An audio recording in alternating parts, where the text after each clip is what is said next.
So here is what's happening in Uganda right now. Muhoozi Kainerugaba, the country's army chief, has just apologized to the United States after accusing the US Embassy in Kampala of helping the opposition leader Bobi Wine evade authorities. Now, this all started on Friday. The army chief Muhoozi Kainerugaba, who, and this is very important, is also the president's son. He posted on social media announcing that the military was suspending all cooperation with the United States. But then, about an hour later, or rather, just over an hour, he deletes the post. And he says he was fed with the wrong information. So that's where we are with that. Now, Bobi Wine has been in hiding since the presidential election earlier this month. He lost that election to Kainerugaba's father, Yoweri Museveni, who has now been re-elected to his 7th term. Wine is calling the result, in his words, blatant theft. And things have gotten violent. Last week, the army chief threatened to hunt down and kill Wine. He was, for lack of a better word here, boasting, claiming his forces had killed around 30 of Wine's supporters, arrested roughly 2,000 more since the election. Wine's wife says that soldiers raided their home and assaulted her. The army chief has taken responsibility for the raid itself, but denies she was attacked. But Wine, he's still out there, still defiant. He posted on social media just on Monday saying, "The whole army is looking for one person, but they have failed to find me. That means they are not as strong as they tell you." He's urging his supporters to do whatever is possible without breaking the law. His words, "They call us outlaws, but we do not break the law." Now, the hunt for Wine is being led personally by the army chief, who is widely seen as the president's presumptive heir. And he's been responding to Wine's taunts by calling him a coward, a baboon, a terrorist. He has a pattern, I should say, of posting offensive things on social media and then deleting them later. And this back and forth, it's raising tensions across the country. A lot of Ugandans are worried that if something happens to Wine, it could trigger serious unrest. So that's the news as it stands. But to really understand what's going on here, we need to step back a bit, because this isn't just about one deleted twist. It's not just about one position figure hiding from authorities. This is about power, and it's about dynasty, and it's about a father who appears to be grooming his son to take over the country. So, let me walk you through the key figures here. First, Yoweri Museveni. He's been president of Uganda since 1986. That's close to 40 years now. He's around 80 years old, just secured his 7th term, and the question everyone is asking, who comes after him? And then there's Bobi Wine. His real name is Robert Kyagulanyi. He's a musician who became a politician and is now the biggest opposition figure in the country. He's younger. He's popular with the young people, especially. And he represents, I think it's fair to say, everything the current government fears, which is change. And then there's Muhoozi Kainerugaba, the army chief, the president's firstborn son, and increasingly the man being positioned, or I should say, appearing to be positioned to inherit Uganda. Here's what you need to understand.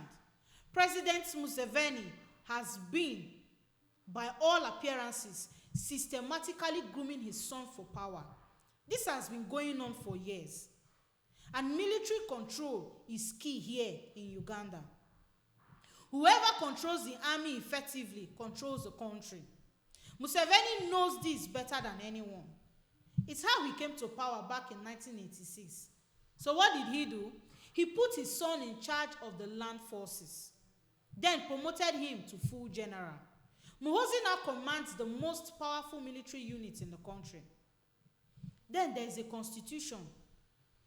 Back in 2017, Uganda removed presidential age limits that allowed Museveni to keep running. But he also conveniently clears the path for Muhoozi, who is now in his 50s, to eventually take over without any constitutional barriers. And then there's the public side of it. Muhoozi's social media presence, which is chaotic as it is, keeps him in the spotlight constantly. He's built what's being called the MK movement. Supporters have openly called for him to succeed his father. Some figures in the ruling party have floated his name as a future candidate. And this is where Bobi Wine becomes a problem for them. Wine isn't just another opposition candidate. He is the only figure with enough popular support to actually challenge a Museveni dynasty. He's mobilized millions of young Ugandans, people who have never known any leader except Museveni, for the succession plan to work. Wine needs to be, and I'm just describing the apparent strategy here, neutralized. That's why the army chief is personally leading the hunt. And that is why the threats, the raids, the killing. This isn't just about one election. It's about securing power for the next generation. But here's the thing. Muhoozi keeps creating problems. And this pattern of posting inflammatory things and then deleting them, it's not new. Back in 2022, he tweeted that Uganda forces could capture Nairobi, Kenya's capital, in 2 weeks. He was removed from his military command position after that. But then, quietly, he was reinstated a few months later. He has called Bobi Wine a baboon, a terrorist. He has bragged about killing opposition supporters. And now, he's accused the US Embassy of harboring a fugitive. And then, walked it back within an hour. For President Museveni, this creates a real dilemma. His son has the military credentials. He has the family name. He has the loyalty of key forces. But he also has the temperament of someone who, let's be honest, posts first and thinks later. And you have to ask, is that who you want running a country of around 45 million people in a region as volatile as East Africa? Some analysts think Museveni is still committed to grooming Muhoozi, but is trying to manage this outburst. Others aren't so sure the succession plan is as solid as it looks. What's clear is that Muhoozi's behavior is raising questions, even among people who support the ruling party. Let me explain why this matters beyond Uganda's borders. First, regional stability. Uganda shares borders with Congo, South Sudan, Kenya, Tanzania, and Rwanda. It's a major player in East African security. Instability here doesn't stay contained, it ripples outward. Secondly, the broader questions about democracy on the continent. Across Africa, we are seeing leaders extend their time in power and position family members to take over after them. If Uganda becomes a Museveni dynasty, it reinforces that pattern. It turns what's supposed to be a republic into essentially a family business. Third, the Bobi Wine factor. If he is captured or harmed or killed, there's real concern about what happens next. He has millions of young supporters. Many of them feel they have nothing to lose. The army chief's threats are just social media drama. They are playing with fire. And fourth, US-Uganda relations. That deleted tweet about cutting off cooperation with the Americans, it was retracted, yes. But it tells you something. In a future Uganda led by Muhoozi, major diplomatic decisions could be made impulsively, publicly, and then reversed an hour later. That's not how stable government operates. So where does all this leave us? Bobi Wine is still hiding. The army chief is still hunting him. President Museveni is still in power, probably watching his son's behavior and wondering whether this succession plan is on track or starting to fall apart. The United States got an apology, but they also got a glimpse, a preview, really, of what decision-making might look like under the next Museveni.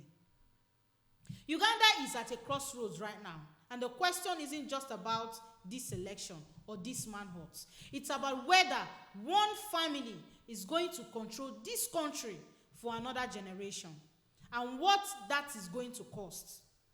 If you want to stay informed on stories like this, African politics that doesn't always make the mainstream headlines, hit subscribe, drop a comment.